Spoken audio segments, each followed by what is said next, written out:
Hello everyone, my self Joshi, qualify CSIR net. और कैसे हो आप सभी।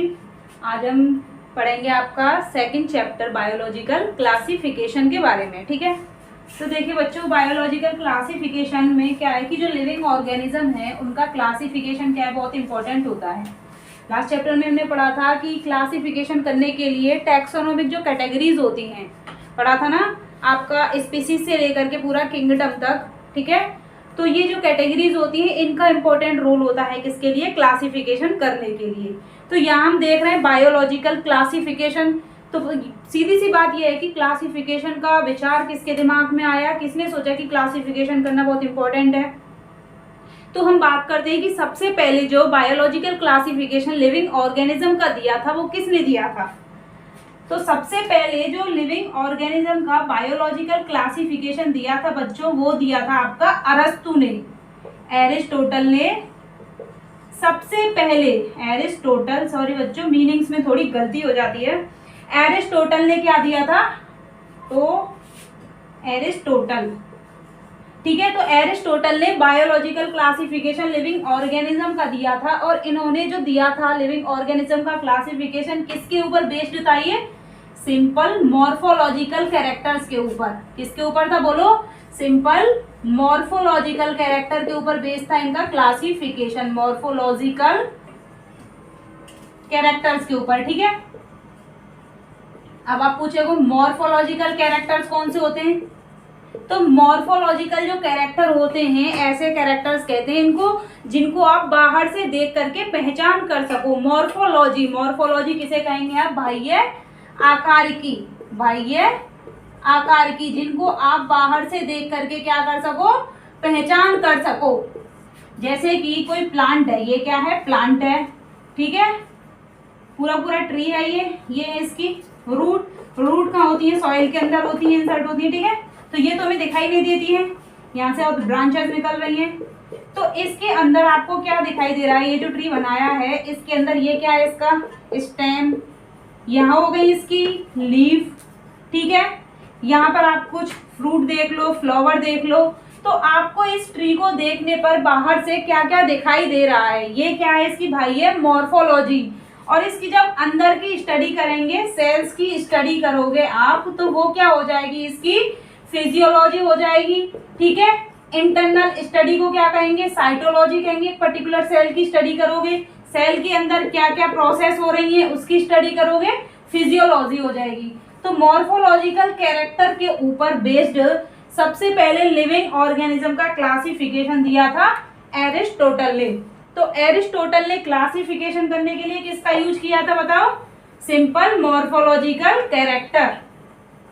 तो मॉर्फोलॉजी को देखने पर इनको क्या पता चला, इन्होंने क्या दिया, प्लांट्स और एनिमल्स को क्या किया, डिवाइड किया। किसके बेस पर, प्लांट्स को एरिस्टोटल ने एक तो दे दिया आपका प्लांट किंगडम, एक किंगडम किसके लिए, एनिमल्स के लिए, एनिमलिया किंगडम। ठीक है, प्लांट किंगडम में इन्होंने क्या किया, मॉर्फोलॉजी के बेस पर एक तो इन्होंने प्लांट को किस में डिवाइड किया, ट्री के अंदर, एक दिया आपका श्रब के अंदर, और थर्ड था आपका क्या, हर्ब। तो देखिए इन्होंने जब देखा प्लांट्स को तो बहुत बड़े बड़े प्लांट्स इनको दिखाई दिए। ठीक है, तो उनको इन्होंने किस में रख दिया, ट्रीज के अंदर रख दिया। कुछ झाड़ी जैसे प्लांट दिखाई दिए, उनको इन्होंने श्रब में रख दिया। देन उनके बाद भी कुछ छोटे छोटे क्या है, मेडिसिनल प्लांट्स होते हैं, हर्ब्स होते हैं, फ्लावरिंग वाले प्लांट होते हैं, उनको कहाँ पर रख दिया इन्होंने, हर्ब के अंदर रख दिया। तो प्लांट को डिवाइड कर दिया कहाँ पर, ट्रीज पर, श्रब में और हर्ब में। कितने में, 3। ठीक है, इसके बाद आइए एनिमल के ऊपर। तो इन्होंने एनिमल को क्लासिफिकेशन रखने का क्या रखा, आपका बेस क्या था इनका, एनिमल को क्लासिफाई किया था इन्होंने आरबीसी कंटेन, आरबीसी जिनके पास में प्रेजेंट होगी, आरबीसी प्रेजेंट होगी। ठीक है, रेड ब्लड जो सेल्स होंगी जिन एनिमल्स के पास में, और जिनके पास में क्या होगी, आरबीसी एब्सेंट होगी। तो एनिमल को क्लासिफिकेशन इन्होंने दो बेस पर किया, एक तो जिनके पास में ऐसे एनिमल जिनके पास में क्या होगा, RBC red blood cells present होंगी जिनके ब्लड में, और ऐसे एनिमल जिनके अंदर रेड ब्लड सेल्स एब्सेंट होंगी। ठीक है, तो उसके बेस पर तो इन्होंने एनिमलिया किंगडम, एनिमल का नाम रख दिया। और सेकंड जो लिविंग ऑर्गेनिज्म का क्लासिफिकेशन दिया वो प्लांट था, प्लांट को ट्री में, श्रब में और हर्ब में इन्होंने क्लासिफाई कर दिया। तो ये याद हो गया। एरिस्टोटल ने सबसे पहले, आपसे कोई पूछे कि फर्स्ट टाइम लिविंग ऑर्गेनिज्म का क्लासिफिकेशन किसने दिया था? अरस्तु ने दिया था। अरस्तु ने दिया था, किसके बेस पर था? Simple morphological character. मॉर्फोलॉजी मतलब कि बाहर से देखने पर इनको जो जो कैरेक्टर दिखाई दिए उसके बेस पर इन्होंने क्लासिफिकेशन दे दिया। अब ये क्लासिफिकेशन इन्होंने दिया kingdom Plantae, kingdom animalia. Plantae को किस में डिवाइड कर दिया? ट्री, श्रब एंड हर्ब के अंदर। एंड किंगडम एनिमेलिया के अंदर RBC, blood containing animal, and RBC absence जिनके पास है, ठीक है। दो टाइप से इन्होंने डिवाइड कर दिया। अब एरिस्टोटल जो अरस्तु है, इसका जो लिविंग ऑर्गेनिज्म का क्लासिफिकेशन था वो बहुत ही सिंपल था, इससे भी बात नहीं पड़ी। उसके बाद क्या है, अदर साइंटिस्ट आए, बायोलॉजिस्ट आए, उन्होंने क्या किया, अगेन अपना क्लासिफिकेशन दिया, ठीक है। तो हम बात करते हैं एरिस्टोटल के बाद में किसने क्लासिफिकेशन दिया। तो देखो बच्चों, मैंने आपको जो फर्स्ट चैप्टर पढ़ाया है उसको पढ़ना, वीडियो देखना और उसके बाद आपकी एनसीईआरटी की बुक से पढ़ना, ठीक है। सारे कॉन्सेप्ट क्लियर हो जाएंगे। मैं आपका पूरा सिलेबस कराऊंगी, एक एक चैप्टर आपका पूरा कराऊंगी, तो प्लीज वीडियो जरूर देखें। तो अब आएगा आपका टू किंगडम क्लासिफिकेशन, ठीक है। कौन सा? Two kingdom classification. Two kingdom classification की हम बात करें तो ये किसने दिया था? आपका जो फर्स्ट किंगडम क्लासिफिकेशन था किसने दिया था? एरिस्टोटल ने। अरस्तु ने, याद हो गया। टू किंगडम क्लासिफिकेशन दिया था आपका किसने? कैरोलस। याद आया ये नाम? कैरोलस लिनायस। इसने क्या दिया था? बाइनोमियल नोमेनक्लेचर, जो फर्स्ट चैप्टर में पढ़ा था, ठीक है। तो कैरोलस लिनायस ने क्या दिया? टू किंगडम क्लासिफिकेशन दिया, ठीक है। इन्होंने जो क्लासिफिकेशन दिया था, इन्होंने किस में डिवाइड कर दिया? Kingdom Plantae, kingdom Plantae, and इसके बाद किंगडम एनिमेलिया, ठीक है। अब प्लांटी के अंदर जितने भी सारे प्लांट आते हैं उन्होंने कहाँ रख दिया इनको? किंगडम प्लांटी के अंदर रख दिया। किंगडम एनिमेलिया के अंदर जितने भी इस अर्थ पर एनिमल्स थे इन्होंने किंगडम एनिमेलिया के अंदर रख दिया, ठीक है। लॉन्ग टाइम तक, लंबे समय तक क्या किया गया? इनके क्लासिफिकेशन को यूज किया गया। लेकिन हम क्या है, हमारा दिमाग आगे तक सोचता रहता है, ठीक है। धीरे धीरे क्या हुआ, इससे भी क्लासिफिकेशन से पार नहीं पड़ी। क्यों? क्योंकि ये क्लासिफिकेशन किस में डिफरेंस नहीं बता पाया? प्रोकैरियोट के बीच में, प्रोकैरियोट एंड यूकैरियोट के बीच में क्लास डिफरेंस नहीं बता पाया, क्योंकि इन्होंने डायरेक्ट क्लासिफाई कर दिया किंगडम प्लांटी, किंगडम एनिमेलिया। तो प्लांटी के अंदर कुछ प्रोकैरियोट भी प्रेजेंट थे, ऐसे ऑर्गेनिज्म थे जो फोटोसिंथेसिस कर रहे हैं, लेकिन कैरेक्टर वाइज कैसे हैं? सेल बेस पर वो कैसे हैं? प्रोकैरियोट के जैसे, ठीक है। और कुछ क्या थे? यूकैरियोट थे। तो किंगडम प्लांटी के अंदर प्रोकैरियोट और यूकैरियोट दोनों मिक्स थे, ठीक है। एनिमेलिया के अंदर भी यही रोल था। तो इसके द्वारा जो कैरोलस लिनियस ने क्या दिया था, क्लासिफिकेशन दिया था, यह डिस्टिंग्विश नहीं कर पाया, डिफरेंस क्रिएट नहीं कर पाया किसके बीच में? प्लांटी और एनिमेलिया के अंदर, प्रोकैरियोट और यूकैरियोट के बीच में, ठीक है। यूनिसेलुलर एंड मल्टीसेलुलर के बीच में, मल्टीसेलुलर के बीच में। यूनिसेलुलर क्या है आपका? सिंगल सेल वाले लिविंग ऑर्गेनिज्म। सिंगल सेल मतलब कि ये अपना पूरा लाइफ साइकिल जब तक ये सरवाइव करते हैं एक सिंगल सेल के अंदर ही सरवाइव करते हैं। मल्टी सेलुलर ऑर्गेनिज्म कौन से होंगे? जिनके पास में एक से ज्यादा सेल्स प्रेजेंट होंगी और ये एक से ज्यादा सेल मिलकर के क्या बनाएंगी? टिश्यू बनाएंगी। ग्रुप ऑफ सेल क्या बनाता है? टिश्यू बनाता है, ठीक है। तो multi cellular organism and unicellular organism के बीच में भी डिफरेंस क्रिएट नहीं कर पाया, बता नहीं पाया कि कौन से एनिमल्स को, क्योंकि किंगडम प्लांटी के अंदर यूनिसेलुलर मल्टी सेलुलर दोनों क्या हो गए? मिक्सअप हो गए, तो पूरा मैसअप हो जाता है। क्लासिफिकेशन इजीली हम क्लासिफाई नहीं कर पाएंगे, ठीक है। तो इसलिए इनका क्लासिफिकेशन भी फेल्ड ही रहा, लंबे समय तक इसको यूज किया गया। और एक इसमें डिफरेंस नहीं बता पाया, तो आप ये सब चीजें याद रखना। एक तो बेस्ड क्या था कैरेक्टर, मतलब कि किसके बेस पर क्लासिफिकेशन दिया गया, कितने टाइप्स में डिवाइड किया गया क्लासिफिकेशन को, किसने दिया था क्लासिफिकेशन, ठीक है, और किस किस के अंदर डिफरेंस नहीं बता पाए, इसके ऊपर आपके क्वेश्चन बन सकते हैं, ठीक है। एक तो देखिए प्रोकैरियोट और यूकैरियोट के बीच में डिफरेंस नहीं बता पाया, यूनिसेलुलर मल्टीसेलुलर के बीच में, और एक आपका मैं यहाँ लिख देती हूँ photosynthetic living organism and non photosynthetic के बीच में, फोटोसिंथेटिक एंड नॉन फोटोसिंथेटिक, इनके बीच में डिफरेंस नहीं बताया। फोटोसिंथेटिक कौन से लिविंग ऑर्गेनिज्म होंगे, जिनके द्वारा क्या किया जाएगा, लाइट के थ्रू एनर्जी का यूज किया जाएगा। लाइट कौन सी होगी, सनलाइट, सन की लाइट का एनर्जी की फॉर्म में यूज किया जाएगा, एनर्जी की फॉर्म में सन की लाइट का यूज किया जाएगा। देन किसका फॉर्मेशन किया जाएगा, कार्बोहाइड्रेट का फॉर्मेशन किया जाएगा। शुगर का क्या किया जाएगा, फॉर्मेशन किया जाएगा। किसके द्वारा, फोटोसिंथेसिस जो करते हैं लिविंग प्लांट्स हो गए, ठीक है, प्लांट्स ही करते हैं, कुछ एल्गी करती हैं, ठीक है। तो फोटोसिंथेटिक जो ऑर्गेनिज्म हो गए उनके द्वारा क्या किया जाएगा, फोटोसिंथेसिस करते हैं ये। एंड नॉन फोटोसिंथेटिक जो फोटोसिंथेसिस नहीं करते हैं, लाइक फंजाई हो गया, ठीक है, फंजाई हो गया, एनिमल्स हो गए, एनिमल्स नहीं करते हैं। तो इसके द्वारा जो 2 किंगडम क्लासिफिकेशन था, फोटोसिंथेटिक, नॉन फोटोसिंथेटिक, ठीक है, प्रोकैरियोटिक, यूकैरियोटिक, यूनिसेलुलर, मल्टीसेलुलर, इनके बीच में ये क्लासिफिकेशन जो था किसका, कैरोलस लीनियस का, ये डिफरेंस क्रिएट नहीं कर पाया। तो देखो फर्स्ट टाइम जो क्लासिफिकेशन किसने दिया था, एरिस्टोटल ने। किसके ऊपर बेस्ड था, सिंपल मॉर्फोलॉजिकल कैरेक्टर्स के बेस पर। किसमें डिवाइड कर दिया, प्लांट्स एंड एनिमल्स के अंदर, प्लांट्स को ट्री, श्रब एंड हर्ब के अंदर, एंड देन एनिमल्स को किसमें कर दिया, जिनके पास में रेड ब्लड सेल्स प्रेजेंट होती हैं, आरबीसी कंटेनिंग, एंड जिनके पास में एब्सेंट होती हैं, ठीक है। ये हो गया आपका अरस्तु का। सेकंड क्या है, कैरोलस लीनियस ने दिया 2 किंगडम क्लासिफिकेशन। इन्होंने किंगडम प्लांटी, किंगडम एनिमेलिया के अंदर लॉन्ग टाइम तक इनकी क्लासिफिकेशन का यूज किया गया, लेकिन ये क्लासिफिकेशन, ये सारे जो कैरेक्टर्स हैं उनके बीच में डिफरेंस नहीं बता पाया, prokaryotic, eukaryotic, unicellular, multicellular, then क्या आपका फोटोसिंथेटिक एंड नॉन फोटोसिंथेटिक के बीच में डिफरेंस नहीं बता पाया। इसके बाद में भी ये तो हो गए आपके मॉर्फोलॉजी के ऊपर बेस्ड थे, इनके भी क्या थे, इंटरनल जो स्ट्रक्चर है सेल की उसके ऊपर बेस्ड नहीं थे। लेकिन जो क्लासिफिकेशन, प्रॉपर क्लासिफिकेशन करना है,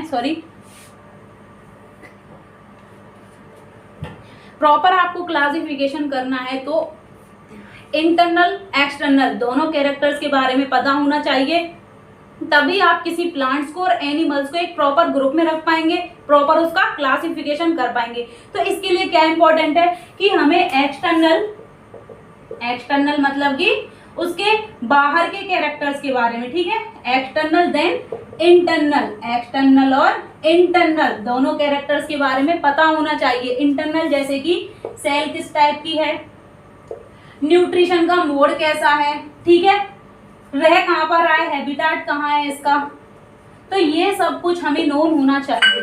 इसके लिए क्या हुआ, क्लासिफिकेशन आगे क्या हुआ, एडवांस हुआ। इनके बाद कौन आए, 3 किंगडम क्लासिफिकेशन हुआ, 4 किंगडम क्लासिफिकेशन हुआ, लेकिन अभी हम बात कर रहे हैं 5 किंगडम क्लासिफिकेशन की, और बाद में आपको मैं क्लास के एंड में 2 किंगडम के बाद में 3 किंगडम, 4 किंगडम और 6 किंगडम ये क्लासिफिकेशन भी बता दूंगी, ठीक है। अभी हम किसके ऊपर बात करते हैं, 5 किंगडम क्लासिफिकेशन। 5 किंगडम क्लासिफिकेशन को किसने दिया था बच्चों, आर.एच. व्हिटेकर ने।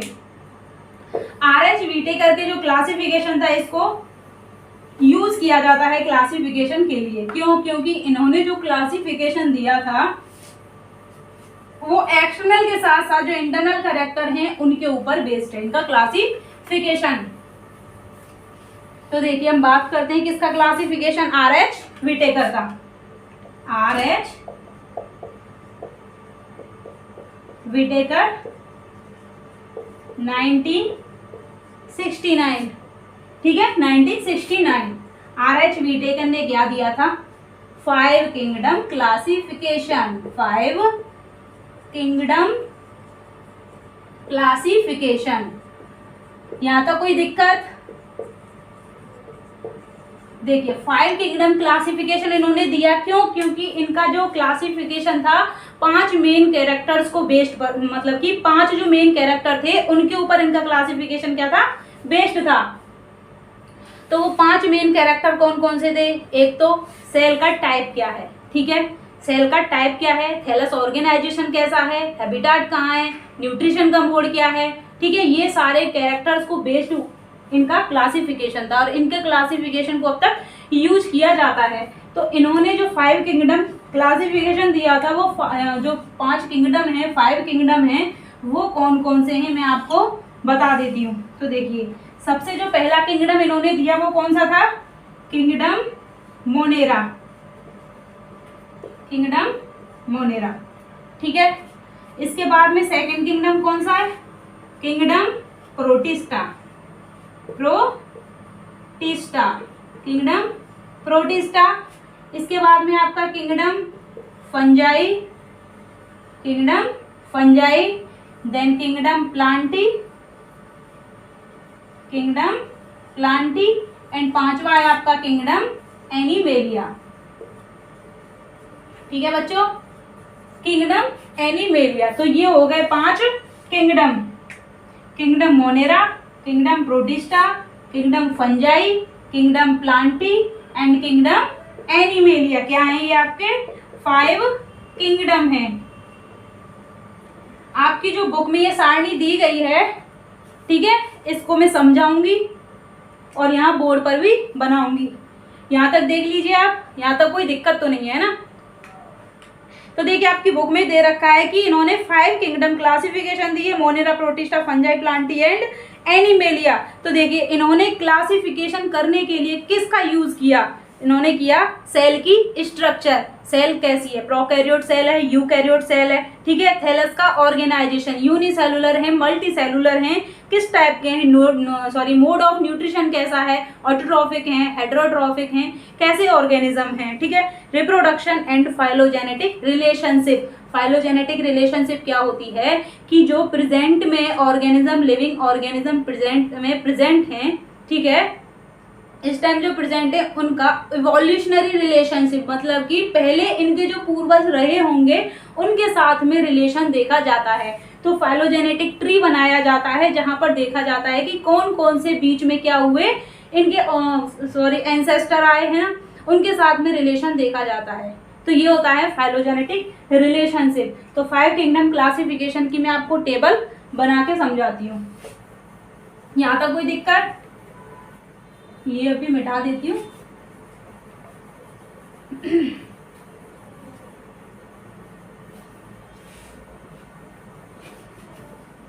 तो देखिए बच्चों 5 किंगडम क्लासिफिकेशन आपके कौन कौन से किंगडम है पहले हम वो लिख लेते हैं, है ना, यहाँ लिख लेते हैं और उसके बाद इनके कैरेक्टर लिख लेंगे। तो पहला कौन सा है, ये कलर दिख तो रहा है, किंगडम मोनेरा, ठीक है, kingdom Monera, then kingdom Protista, Protista, kingdom Fungi, kingdom fungi, ठीक है। उसके बाद में आपका किंगडम प्लांटी और उसके बाद में है आपका kingdom animalia, animalia,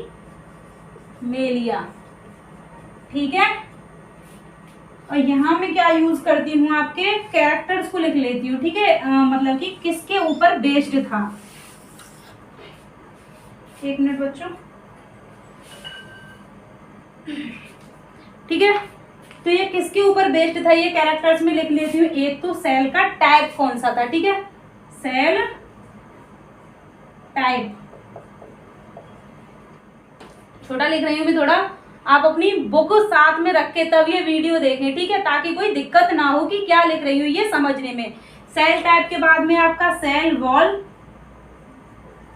cell wall, cell wall के पास में क्या है, nuclear membrane, nuclear membrane, nuclear membrane कहाँ होती है, केंद्रक जो होता है, न्यूक्लियस जो होता है उसके बाहर जो मेम्ब्रेन प्रेजेंट होती है, ठीक है, क्योंकि प्रोकैरियोट जो होते हैं उनके अंदर न्यूक्लियर मेम्ब्रेन एब्सेंस होती है, जबकि यूकैरियोट के अंदर क्या होती है, प्रेजेंट होती है। न्यूक्लियर मेम्ब्रेन के बाद में बॉडी ऑर्गेनाइजेशन, मतलब कि थैलस ऑर्गेनाइजेशन या बॉडी ऑर्गेनाइजेशन, ठीक है, बॉडी ऑर्गेनाइजेशन। बॉडी ऑर्गेनाइजेशन के बाद में क्या है आपका, न्यूट्रिशन का मोड कैसा है, ठीक है, मोड ऑफ न्यूट्रिशन। रुक जाऊंगी, अभी हट जाऊंगी तब आपको दिखाई देगा, ठीक है, मोड ऑफ न्यूट्रिशन। तो देखिए ये टेबल हो गई आपकी कंप्लीट। तो यहाँ पे 5 किंगडम कौन से हैं आपका, Monera, Protista, Fungi, Plantae and Animalia. किसके द्वारा दिया गया, given by R H. Whittaker, R H. Whittaker, ठीक है। ये क्या है आपके 5 किंगडम है, और इधर में ये क्या है इनके कैरेक्टर, जिनके ऊपर इन्होंने 5 किंगडम क्लासिफिकेशन दिया था। तो एक तो कौन सा आपका सेल टाइप, किस टाइप की सेल है, सेल वॉल प्रेजेंट है या नहीं है, सेल वॉल प्रेजेंट भी है तो किस टाइप की सेल वॉल प्रेजेंट है, न्यूक्लियर मेम्ब्रेन प्रेजेंट है या नहीं है, बॉडी ऑर्गेनाइजेशन कैसा है इनका, and mode of nutrition, nutrition का मोड कैसा है, ऑटोट्रॉफिक है या फिर हेटेरोट्रॉफिक है। तो देखिए सेल टाइप की हम बात करें तो जो मोनेरा है, मोनेरा के अंदर क्या है, सेल का टाइप कैसा होगा, प्रोकैरियोटिक, प्रोकैरियोटिक,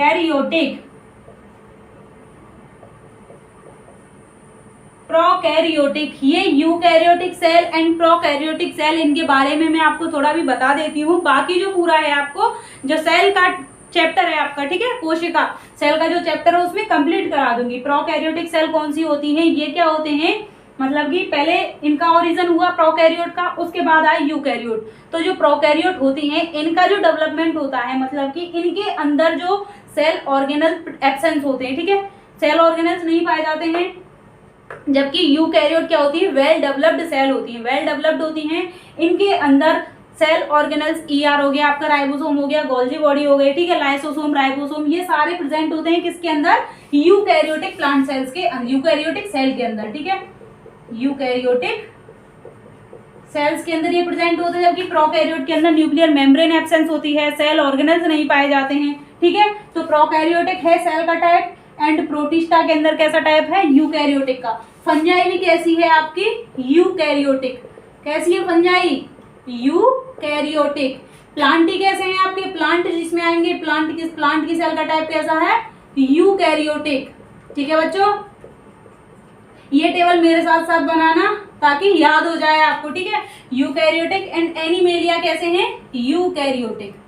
एनिमेलिया के अंदर क्या आएंगे, आप और हम किंगडम, एनिमेलिया के अंदर यूकैरियोटिक, ठीक है। सेल ये कहाँ है, सेल हमारी जो बॉडी के अंदर प्रेजेंट है, हमारा जो फॉर्मेशन हुआ है सेल से मिलकर के तो हुआ है, सेल से टिश्यू, टिश्यू से ऑर्गन, ऑर्गन से ऑर्गन सिस्टम, देने कंप्लीट बॉडी, ठीक है। तो यूकैरियोट हम कैसे हैं, यूकैरियोटिक सेल है, हमारे पास में जो सेल है वो वेल डेवलप्ड सेल है, सब कुछ प्रेजेंट है हमारी सेल के अंदर, किसके कंपेरिजन में, प्रोकैरियोटिक सेल के कंपेरिजन में, ठीक है। तो ये पता हो गया आपको सेल टाइप कैसा है भाई आपका, मोनेरा को छोड़ करके, मोनेरा को छोड़ करके, क्योंकि मोनेरा कैसा है, प्रोकैरियोटिक है, मोनेरा को छोड़ करके बाकी जो 4 किंगडम है कैसे हैं, यूकैरियोटिक, कैसे बच्चों, यूकैरियोटिक, ठीक है। सेल वॉल की हम बात करें, सेल वॉल कहाँ प्रेजेंट होगी, देखिए मैं आपको यहाँ एक छोटा सा डायग्राम बनाती हूँ। ये क्या है, सेल, ठीक है। सेल की हम बात करें तो सेल के बाहर क्या होती है, सेल मेम्ब्रेन होती है। सेल मेम्ब्रेन कैसी होती है, बाई लेयर्ड होती है, बाई लेयर्ड होती है। फॉस्फोलिपिड की डबल लेयर्ड मेम्ब्रेन होती है, ठीक है। फॉस्फोलिपिड की कैसी होती है, डबल मेम्ब्रेन होती है। सेल मेम्ब्रेन कहेंगे इसे, या फिर क्या कहेंगे इसको, प्लाज्मा मेम्ब्रेन, प्लाज्मा मेम्ब्रेन क्या कहेंगे बच्चों इसको, प्लाज्मा मेम्ब्रेन। इसके अंदर क्या प्रेजेंट है आपका, न्यूक्लियस प्रेजेंट है, ठीक है। न्यूक्लियस भी क्या होती है, इनर और आउटर, 2 मेम्ब्रेन होती है, जिसमें से जो आउटर मेम्ब्रेन होती है वो धीरे धीरे किसका, एंडोप्लाज्मिक रेटिकुलम का फॉर्मेशन करने लग जाती है, ठीक है। सारे सेल ऑर्गेनल्स हो गए इसके आपके, राइबोसोम हो गया, माइटोकॉन्ड्रिया हो गया, गोल्जी बॉडी हो गया, लाइसोसोम हो गया, एंड प्लांट सेल के अंदर क्लोरोप्लास्ट भी प्रेजेंट होता है, जो कि एनिमल सेल्स के अंदर नहीं पाया जाता है, क्योंकि क्लोरोप्लास्ट का क्या काम होता है, फोटोसिंथेसिस कराने का, क्योंकि हमारे अंदर तो फोटोसिंथेसिस होगी नहीं, इसलिए हमारे अंदर क्लोरोप्लास्ट का क्या काम। तो अब बात है हमारे पास में किसकी, सेल वॉल की। तो ये हो गई आपकी सेल मेम्ब्रेन। सेल मेम्ब्रेन के बाहर एक और प्रोटेक्टिव लेयर है ये। सेल मेम्ब्रेन के बाहर एक और प्रोटेक्टिव जो लेयर पाई जाती है, इसे क्या कहेंगे हम? Cell wall. सेल वॉल क्या है आपकी? कोशिका भित्ति। क्या है बच्चों? कोशिका भित्ति। ठीक है, सेल वॉल है ये। अब ये प्रेजेंट किस किस में रहेगी? तो देखिए, एनिमेलिया किंगडम को छोड़ करके, किंगडम एनिमेलिया में सेल वॉल एब्सेंट रहेगी। बाकी आपके ये जो 4 किंगडम है, मोनेरा, प्रोटिस्टा, फंजाई, प्लांटी, इनके अंदर सेल वॉल प्रेजेंट रहेगी। लेकिन सेल वॉल का जो ऑर्गेनाइजेशन है, मतलब कि किससे मिलकर के बनी हुई है, जैसे प्लांटी जो किंगडम है इसमें क्या होते हैं? प्लांट प्रेजेंट होते हैं। तो जो प्लांट्स की सेल वॉल होती है वो सेलुलोज से मिलकर के बनी होती है। अब आप कहोगे सेलुलोज क्या होता है? सेलुलोज होता है ग्लूकोज का पॉलीमर, मतलब कि ग्लूकोज के बहुत सारे मॉलिक्यूल एक दूसरे के साथ में कनेक्ट होते जाएंगे। कनेक्शन के साथ में क्या बना लेंगे? बहुत लंबी चेन। तो ये जो ग्लूकोज की चेन होती है ये मिलकर के सेलुलोज बना लेती है, और ये सेलुलोज मिलकर के क्या बनाता है? प्लांट के अंदर सेल वॉल। ठीक है, प्लांट के अंदर किसकी सेल वॉल पाई जाएगी? सेलुलोज की पाई जाएगी। जबकि किंगडम फंजाई के अंदर किसकी होगी? सेलुलोज की ना होकर के काइटिन की पाई जाएगी। फंजाई के अंदर आपके सारे फंगस जो होते हैं, फफूंद जो होते हैं, जो रोटी पर लग जाता है आपका, ठीक है, और इससे बहुत सारी डिजीज होती हैं, आप हर जगह देख सकते हैं। ठीक है, ब्रेड हो गया, रोटी पर हो गया, रोटी फफूंद, ठीक है, पिन फफूंद, ब्रेड फफूंद, ये क्या होते हैं? किंगडम फंजाई के अंदर। तो इसका एक अलग किंगडम है। ठीक है, ना तो ये मोनेरा के अंदर है, ना ये प्लांट के अंदर है। किंगडम फंजाई, फंगस का जितनी भी फफूंद है, इनका खुद का अलग एक ग्रुप है। ठीक है, इनको किसी के साथ शामिल नहीं किया गया। तो फंजाई को किसकी होगी सेल वॉल? काइटिन की होगी। प्रोटिस्टा के अंदर डिपेंड करता है किस टाइप के क्या है ऑर्गेनिज्म है, जैसे कि डायटम्स हैं, डायलोफ्लैजिलेट्स हैं, इनके अंदर पाई जाती है। डायटम्स जो होते हैं कहाँ पाए जाते हैं? ओशियन के अंदर, समुद्र की जो निचली सतह होती है वहां पर डायटम्स पाए जाते हैं। और डायटम्स की जो सेल वॉल होती है वो सिलिका से मिलकर के बनी होती है। किससे बच्चों? सिलिका से मिलकर के बनी होती है। मोनेरा कैसे हैं आपके? प्रोकैरियोटिक, और प्रोकैरियोटिक की सेल वॉल कैसी होगी? Non cellulosic. Non cellulosic amino acid से, पॉलीसैकेराइड से, इनसे मिलकर के बनी होती है। ठीक है, अब मैं लिख दूं, समझ में आ गया सेल वॉल क्या है? कोई दिक्कत तो नहीं है? सेल वॉल कहाँ होगी? सेल मेम्ब्रेन के बाहर प्रोटेक्टिव लेयर। प्रोटेक्टिव मतलब कि बाहर से कोई अंदर ना आ पाए। ठीक है, अब यहां से भी कोई अंदर आ गया तो फिर ये है इसके अंदर, इसको फिर भी क्रॉस कर जाएंगे कुछ। ठीक है, आपके केमिकल्स हो गए, ठीक है, गैसेस हो गई और आयंस हो गए, वो सेल वॉल को फिर भी क्रॉस कर जाएंगे। लेकिन सेल मेम्ब्रेन को क्रॉस करना बहुत ही इम्पॉसिबल है। सेल मेम्ब्रेन को वो ही क्रॉस करेगा जिसके पास में अपना पर्टिकुलर क्या होगा? ट्रांसपोर्टर। ट्रांसपोर्टर क्या होता है? अंदर घुसने के लिए गेट जैसा समझ लीजिए आप। ये मैं कहाँ पढ़ाऊंगी आपको? सेल का चैप्टर है उसी के अंदर है। ठीक है, तो ये समझ में आ गया। अभी इसे मैं इरेज कर देती हूँ। कोई दिक्कत तो नहीं है यहाँ पे? हाँ, तो अब बताओ प्रोकैरियोट में, सॉरी, मोनेरा के अंदर सेल वॉल कैसी है? मोनेरा के अंदर सेल है आपकी नॉन सेल्यूलोजिक। दिख तो रहा है? Non cellulosic cell wall. Non cellulosic में भी किस किस से मिलकर के बनी रही है? ये polysaccharide, polysaccharide plus amino acid. ठीक है, अमाइनो एसिड क्या होते हैं आपके? 20 अमीनो एसिड पाए जाते हैं, ग्लाइसिन, एलानिन, लाइसिन, ठीक है, ट्रिप्टोफैन हो गया, टायरोसिन हो गया, ये सारे 20 अमीनो एसिड और पॉलीसैकेराइड। अमीनो एसिड कार्बोहाइड्रेट के साथ में क्या होते हैं? पॉलीसैकेराइड में क्या आएंगे? आपकी शुगर आएंगी, कार्बोहाइड्रेट आएंगे, इनके साथ में मिल करके प्रोकैरियोट की सेल वॉल का फॉर्मेशन करते हैं। मतलब कि नॉन सेलुलोजिक, सेलुलोज एब्सेंट है। ठीक है, सेलुलोज की नहीं बनी है, नॉन सेलुलोजिक, सेलुलोज इसमें एब्सेंट है, प्रेजेंट नहीं है। प्रोटिस्टा के अंदर भी जो कुछ मेंबर हैं प्रोटिस्टा के, सम मेंबर्स के अंदर क्या है? सेल वॉल प्रेजेंट है। सम मेंबर जैसे कि आपके डायटम्स हो गए, डायटम्स एंड डायनोफ्लैजिलेट, फ्लैजिलेट, इनके अंदर क्या है? सेल वॉल प्रेजेंट है। फंजाई के अंदर सेल वॉल किसकी होती है बच्चों? काइटिन की होती है। यहाँ भी क्या है? Non cellulosic. आपको एग्जामिनर क्या है? कंफ्यूज कर सकता है कि नॉन सेलुलोजिक सेल वॉल कहाँ कहाँ प्रेजेंट होती है।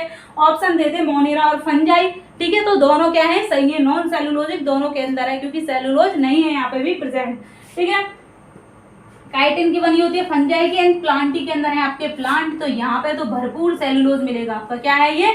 सेलुलोज से मिलकर के बनी हुई है। एनीमेलिया के अंदर आप और हमें, तो हमें सेल वॉल की जरूरत नहीं पड़ती है, ठीक है। तो हमारे अंदर सेल वॉल एब्सेंट होती है, कंप्लीटली एब्सेंट पाई जाती है किंगडम एनीमेलिया के अंदर सेल वॉल, ठीक है बच्चों, कोई दिक्कत?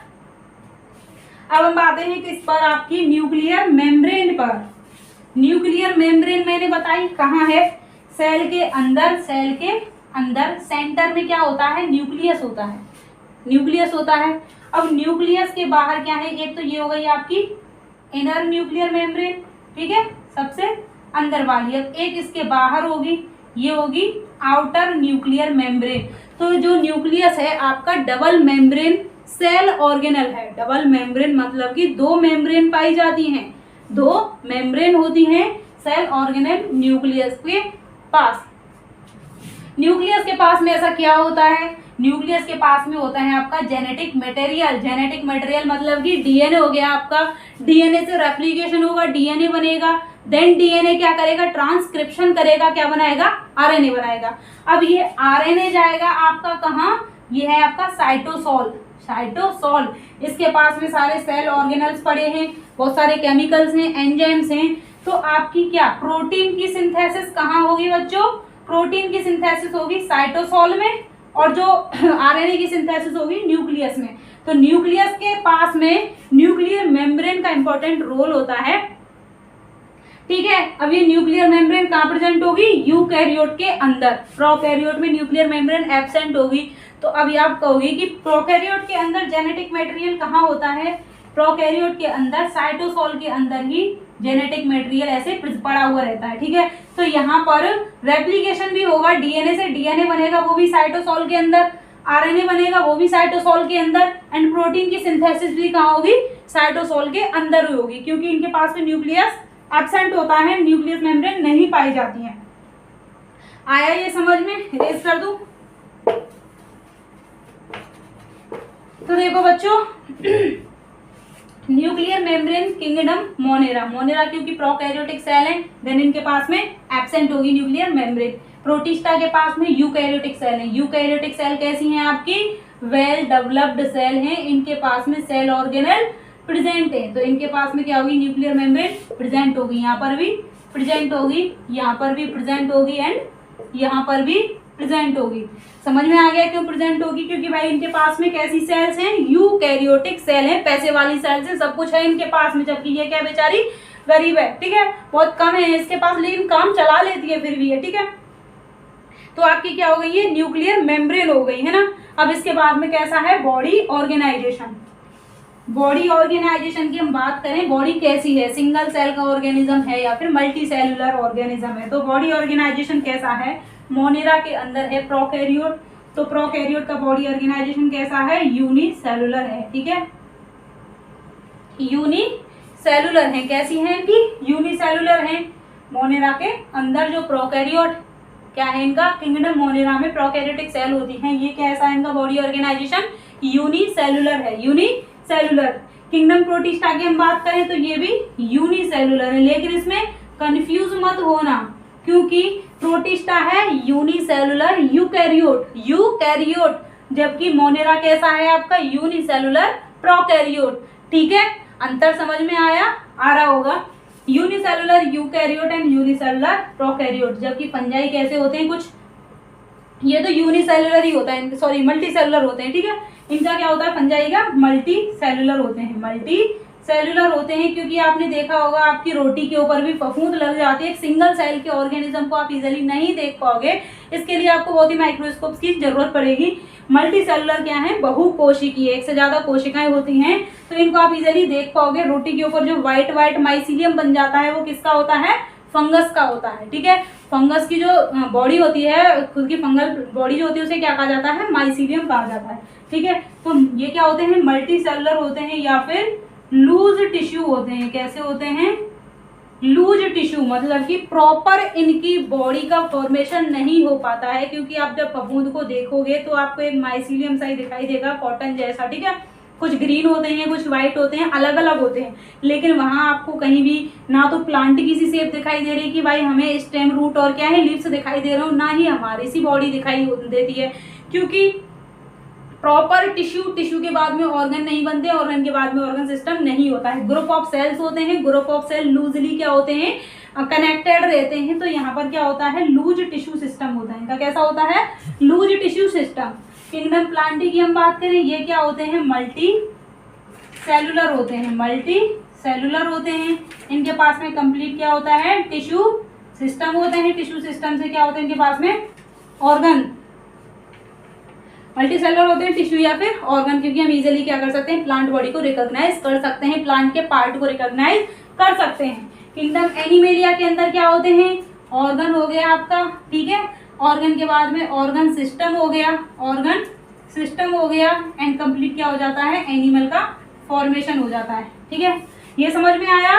मोनेरा कैसा है आपका, यूनिसेलुलर, कैसा बोलो, यूनिसेलुलर प्रोकैरियोट, जबकि प्रोटिस्टा कैसा है आपका, यूनिसेलुलर यूकैरियोट। फंजाई कैसा है, मल्टी सेलुलर तो है लेकिन लूज टिश्यू है, लूज टिश्यू है, प्रॉपर बॉडी का फॉर्मेशन नहीं है। जबकि किंगडम प्लांटी के अंदर कैसा है आपको, मल्टी सेलुलर है, क्योंकि एक प्लांट्स क्या होते हैं, ट्री हो गए, प्लांट्स हो गए, ये मल्टी सेलुलर होते हैं, सिंगल सेलुलर ये नहीं होते हैं। ठीक है, ऑर्गन्स होते हैं इनके अंदर, सॉरी मतलब कि आप प्लांट बॉडी को रिकॉग्नाइज इजीली कर पाते हैं।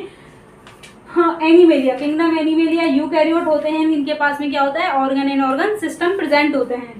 ठीक है, अब हम बात करेंगे मोड ऑफ न्यूट्रिशन कैसा होता है, मतलब कि ये मतलब खुद खाना बनाते हैं या दूसरों के ऊपर भोजन के लिए डिपेंड होते हैं।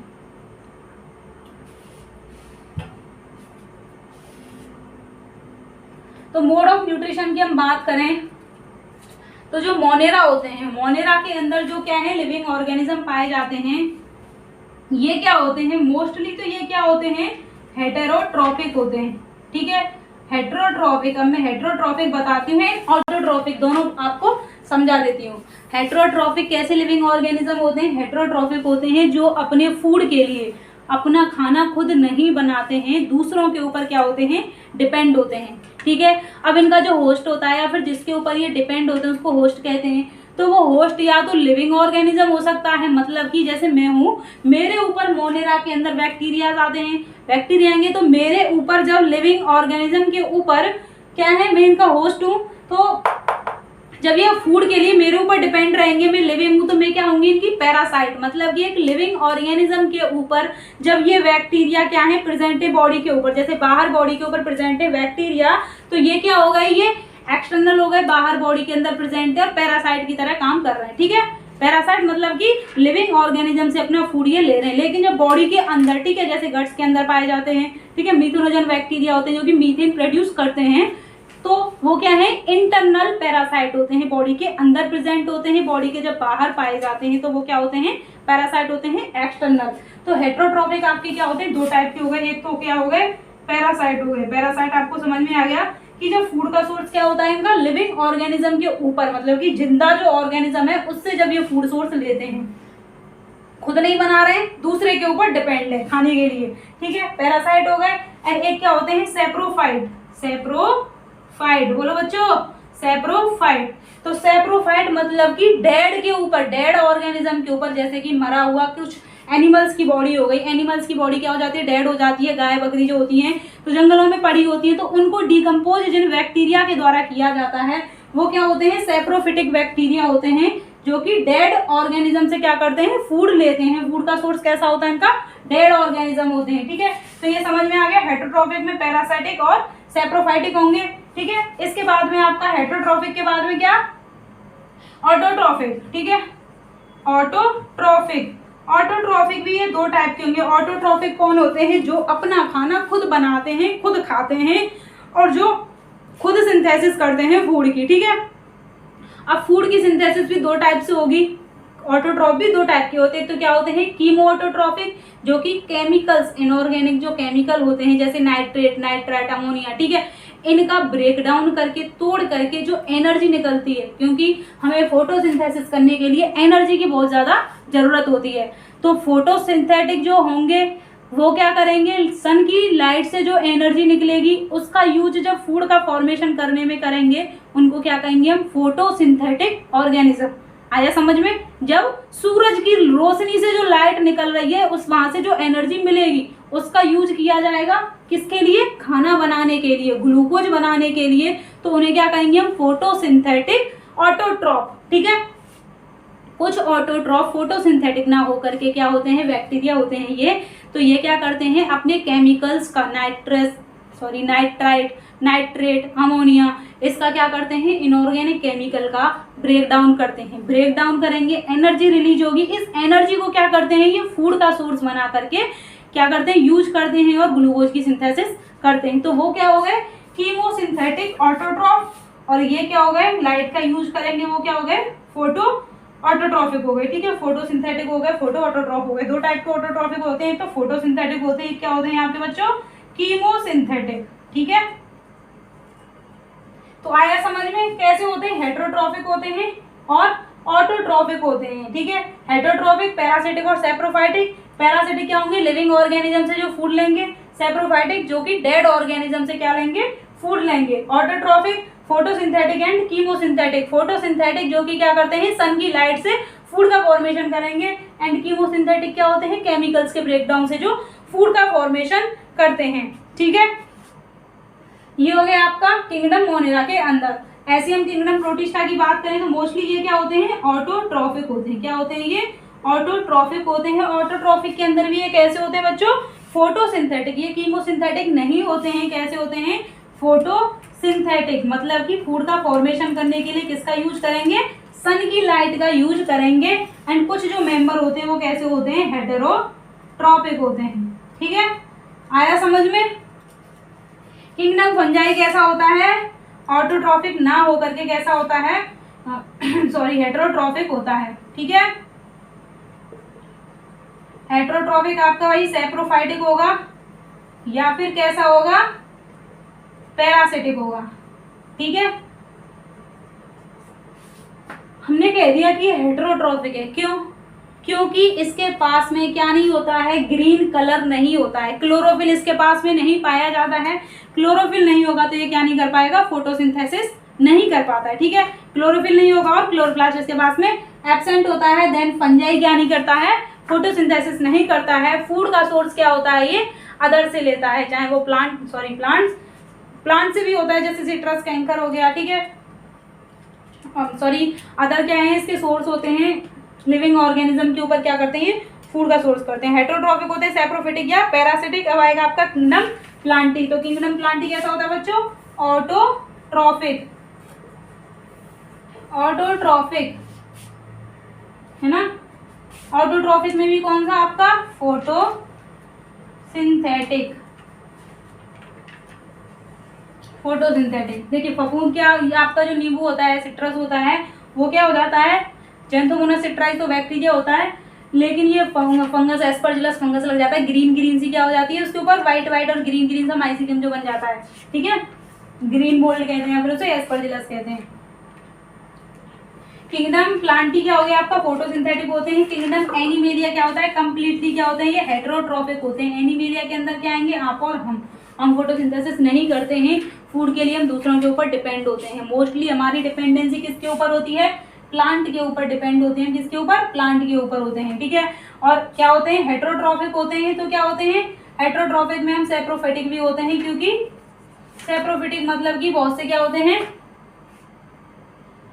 कार्निवोर भी होते हैं, एनिमल्स को भी खाते हैं। सेप्रोफाइट होते हैं क्योंकि प्लांट से भी फूड लेते हैं और एनिमल से भी फूड लेते हैं। ठीक है, हेटेरोट्रॉफिक होते हैं, सेप्रोफिटिक होते हैं। होलोजोइक, होलोजोइक क्या होते हैं, पहले हम क्या करते हैं, फूड को इंजेस्ट करते हैं, पहले खाते हैं, देन क्या करते हैं, डाइजेस्ट करते हैं। ऐसे ऑर्गेनिज्म को क्या कहते हैं, होलोजोइक ऑर्गेनिज्म कहते हैं।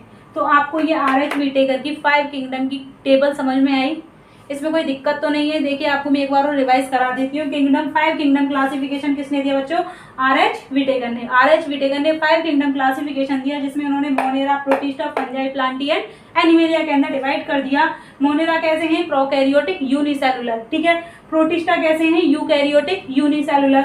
फंजाई कैसे हैं आपके, multi cellular, eukaryotic, plantae multi cellular, eukaryotic and then animal भी eukaryotic multi cellular. Cell wall यहाँ पर कैसी होगी, सेलुलोज एब्सेंट होगी, पॉलीसैकेराइड या काइटिन होगा। यहाँ पर भी क्या होगी, पॉलीसैकेराइड होगा या सॉरी नॉन सेलुलोजिक होती है, सिलिका प्रेजेंट होती है बहुत से मेंबर्स के अंदर। फंजाई की कैसी होती है, काइटिन की होती है। यहाँ मैंने पॉलीसैकेराइड और अमीनो एसिड होगा ना कि काइटिन, ठीक है। फंजाई के अंदर सेल वॉल काइटिन की होती है, किंगडम प्लांटी की सेलुलोज होती है, जबकि एनिमेलिया के अंदर क्या होती है, एब्सेंट होती है। Body organisation unicellular and multicellular, nuclear membrane, prokaryote को छोड़ करके जितनी यूकैरियोटिक सेल प्रेजेंट होती है उनके अंदर न्यूक्लियस में न्यूक्लियर मेम्ब्रेन प्रेजेंट होती है। मोड ऑफ न्यूट्रिशन मोनेरा के अंदर हेटेरोट्रॉफिक एंड ऑटोट्रॉफिक। ऑटोट्रॉफिक दो टाइप का होगा, कौन सा आपका, फोटोसिंथेटिक एंड कीमोसिंथेटिक। प्रोटिस्टा कैसे होते हैं आपके, ऑटोट्रॉफिक होंगे। फंगस कैसा होगा, हेटेरोट्रॉफिक, खुद नहीं बनाएगा खुद का खाना। प्लांटी क्या होंगे आपके, ऑटोट्रॉफिक, फोटोसिंथेट होंगे। एंड एनिमेलिया में क्या होंगे आपके, हेटेरोट्रॉफिक होंगे। तो देखिए आपको मैंने पढ़ा दिया 5 kingdom classification, 2 kingdom classification and Aristotle ने जो क्लासिफिकेशन दिया था। अभी मैं आपको करा रही हूँ 3 kingdom, 4 kingdom and 6 kingdom classification. उसके बाद में जो इससे अगला है क्या है आपके, जो किंगडम दिए गए हैं Monera, Protista, Fungi, Plantae and animalia, वो मैं आगे कराऊंगी, ठीक है, इस वीडियो के बाद, कल वीडियो में। 2 किंगडम क्लासिफिकेशन में हमने क्या देखा था, kingdom Plantae and kingdom animalia, ठीक है। 3 किंगडम क्लासिफिकेशन दिया था आपका अर्नेस्ट हेकल ने। अर्नेस्ट हेकल ने क्या दिया था, kingdom Plantae, animalia and kingdom, animalia के साथ में कौन सा था, किंगडम प्रोटिस्टा, है ना, अर्नेस्ट हेकल ने दिया था। 4 किंगडम दिया था आपका कॉपलैंड ने। तो बच्चों देखो 2 किंगडम तो हमने देख लिया, 3 किंगडम ये आपकी बुक में है नहीं, इंपॉर्टेंट नहीं है, लेकिन आप फिर भी देख लेना। 3 किंगडम क्लासिफिकेशन किसने दिया, हैकल के द्वारा दिया गया। हैकल ने क्लासिफिकेशन दिया और इन्होंने कौन कौन से किंगडम दिए, kingdom Plantae, kingdom Plantae, kingdom animalia, kingdom animalia and kingdom protista, kingdom protista, ठीक है। 3 किंगडम हो गया आपका। 4 किंगडम क्लासिफिकेशन आपका किसने दिया, 4 kingdom classification given by Copeland. किसने दिया बच्चों, कॉपलैंड ने, ठीक है। और इन्होंने किस किस में डिवाइड किया आपका, प्लांटी हो गया, प्लांटी हो गया, किंगडम एनिमेलिया हो गया, ठीक है। एनिमेलिया के बाद में किंगडम प्रोटिस्टा हो गया, प्रोटिस्टा के बाद में आपका कौन सा हो गया, किंगडम मोनेरा, ठीक है। ये हो गया आपके Plantae, animalia, protista and Monera. 4 kingdom किसने दिया, कॉपलैंड ने दिया, ठीक है। अब मैं बताती हूँ आपको 6 किंगडम क्लासिफिकेशन, यहाँ लिख दूं।